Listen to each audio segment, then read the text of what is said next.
All right, welcome back everyone.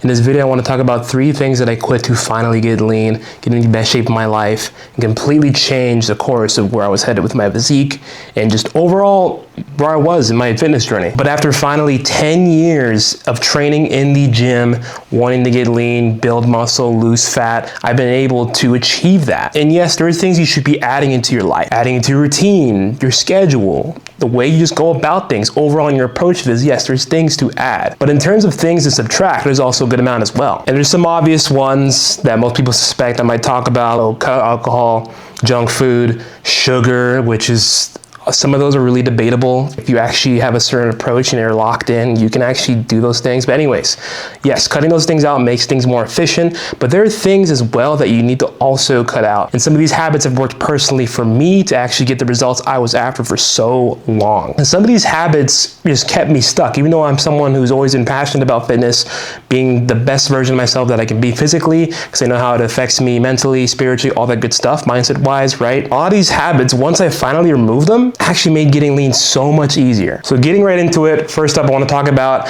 consuming more than I executed. Up to a certain point, very early in my fitness career, I knew a good amount about it. Dieting, hitting your protein, training splits, training the failure, progressive overload, calorie deficit, all the stuff that most people know and are aware of at the very least. And yes, while you should do some amount of research before getting into a certain program or commitment to a certain result you're after, there's up to a certain point, guys, where you just got to be able to take the action and just start messy. Because when it comes to pursuing things, like in this case, fat loss, right? Getting a transformation, losing 20, 25, 30 pounds you want to lose while building muscle, looking great, feeling great, it really comes down to these simple things. If you want to make a crazy transformation when it comes to your physique, it really comes down to lifting at least 3 to 4 times a week. If you want to do 5 for crazy results, go for it. But 4 is a great balance that most people can keep up with and stay consistent with, which I've also found very easy to stick to. Knowing the calories you need to be in a moderate deficit and sticking to them, tracking calories, weighing food, doing some cardio after your weightlifting sessions. And if you do that for 90 to 120 days, you're going to make a ton of progress and completely transform your physique. But there's a lot of nuance. There's many ways to skin the cat when it comes to fat loss. So guys, including myself in the past, will get lost in the weeds of how exactly they train with their program in the gym, or meal timing, fasting protocols, all this different stuff that seems really cool and new, and it's fresh and exciting, or it's flashy, but at the end of the day, the boring basics get you 90% of the results that you're after. You see, I actually knew what a calorie deficit was. I knew I needed to track my calories, use a scale, use MyFitnessPal, all that simple stuff. I didn't want to do it for 2 weeks and then waste my time. Because when you try to first start out with a calorie deficit, you have to fill it out for a couple weeks, see if you're actually losing weight. But if you're constantly consuming and not implementing, even if you don't know if it'll work, you won't know it works until you actually start testing stuff out. So if you're someone who saves like all of these nutrition videos and recipes on Instagram or YouTube and put them in this folder or watch later, right, that you're going to totally use, you never get to it, that's an example of something where you need to start executing. I'm not saying you should be obligated to go through your folder and just cook everything you see in there, but if you haven't tried out at least one fat loss recipe, that's a problem. And so a way to go about really just changing your approach to this is just applying more, executing more. Stop consuming so much YouTube. You know what to do. Stop asking, what else do I need to know? I need to, what other diet or training routines do I need to find? And start asking yourself, what do I know that I haven't tried out yet? What diet routine or what training routine or what split do I know I can stick to that I haven't just implemented it and just stuck to it for at least 90 days? Given an actual program some time to give you the results you're after. At the end of the day, your physique is not going to reflect on exactly the amount of knowledge you have or know, but how much do you execute on it? Next up is I quit saying yes to everyone else and no to my own goals. And a few examples I can think of right away, and some of you can most likely relate when you try to lock in, right?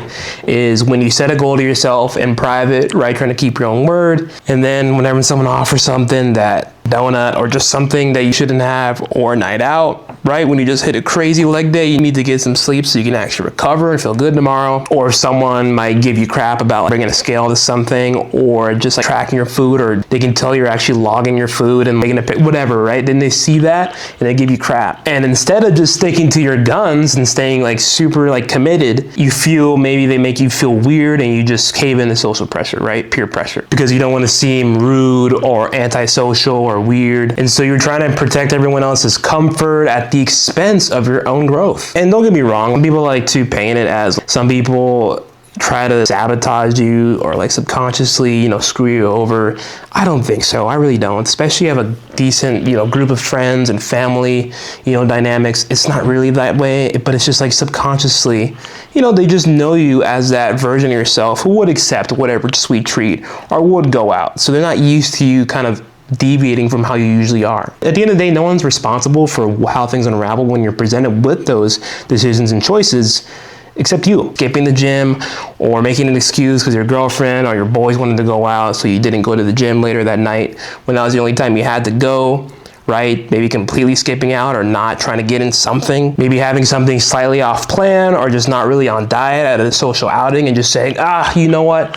I had something, I might as well just throw out the bag, and you go completely haywire the whole weekend at the buffet or whatever other stuff you're able to like go crazy on. And this doesn't mean that even on your journey that you have to just completely cut out every single social event and family event. Like, you don't have to do that. You can, you're gonna get there faster, but this is not the point of being fit. Fitness is not supposed to be about just all in restriction and just never being able to experience sides of life, but it means you have to be intentional and practice boundaries 90% at least of the time when you're actually locked in on a goal for your physique. Because once you get lean, you only have to really lock in once, and once you build such a great foundation, yes, you can go out more often, have a good time at the social events and enjoy the foods. But if you've never built that foundation, yes, you have to go on this journey of setting boundaries and sacrificing maybe not getting certain foods at events, sacrificing not drinking as much when you're out or at all. And so you can say yes when it makes sense to opportunities and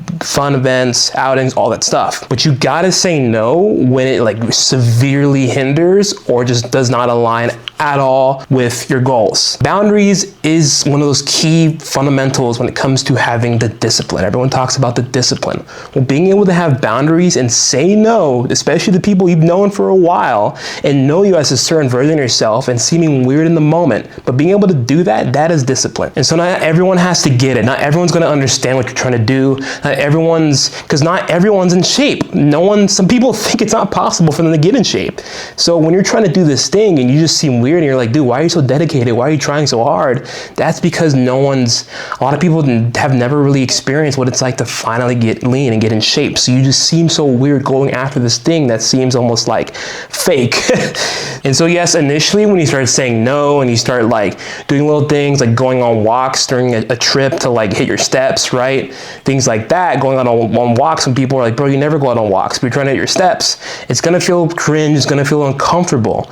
But over time, it gets better, trust me. It's not always cringe forever, but it's because you're not used to actually practicing boundaries and like being this like locked in on your goals. And number 3, this is a big one for a lot of guys, especially if you've been working out for years, especially if you have shiny object syndrome, is when I quit constantly changing the plan. Trying to figure out using a certain calorie calculator or trying to change my calories or trying this new workout split, thinking that it would burn more fat. It was so dumb. Trying different bouts of cardio and different ways of like doing the cardio, looking at whatever supplements like test boosters that would just burn fat. I used to think test boosters would actually work at burning fat just passively. You do not need fat burners. Please, if it's in your car right now, get it out.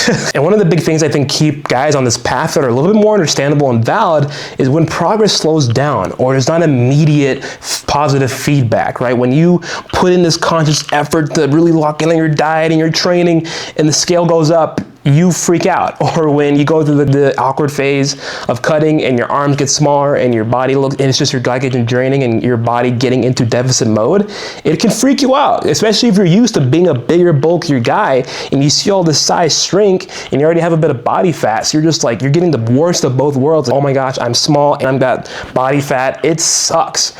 But when you're able to push through those things and stay the course, that is where you can actually improve and see what's on the other side. And this goes for like the other side of things, being extreme, right? Oh, you went over your calories one day, and so you do like a crazy fast for 2 days to undo it or balance it out, or do double the amount of cardio you were gonna do instead of just sticking to the original plan. You try to do more instead of just doing what you already were going to do, and that can just backfire because it can just spike your appetite. It can just drain you of energy. It can just really mess with things when you try to compensate and make up for things. It's not worth it either way. So the main thing to refine this habit and start actually seeing the results is simply sticking to a plan and giving it some time. Like literally 2 weeks is all it takes just to stick to a certain program to see results. When it comes to fat loss, guys, a good plan that's gonna be effective is often super boring. Like seriously, it's super boring. You experience these like results initially, the scale drops, all this and that, usually for all plans, but eventually it's gonna slow down. It's gonna kind of be of a slower grind. You will hit this kind of point where you really start seeing results, but there is a point where you're just kind of sitting there and you're like, is this even working? And you're questioning everything. But eventually when you start tracking, that's why you have to take progress pictures, why I believe progress pictures are so important as well.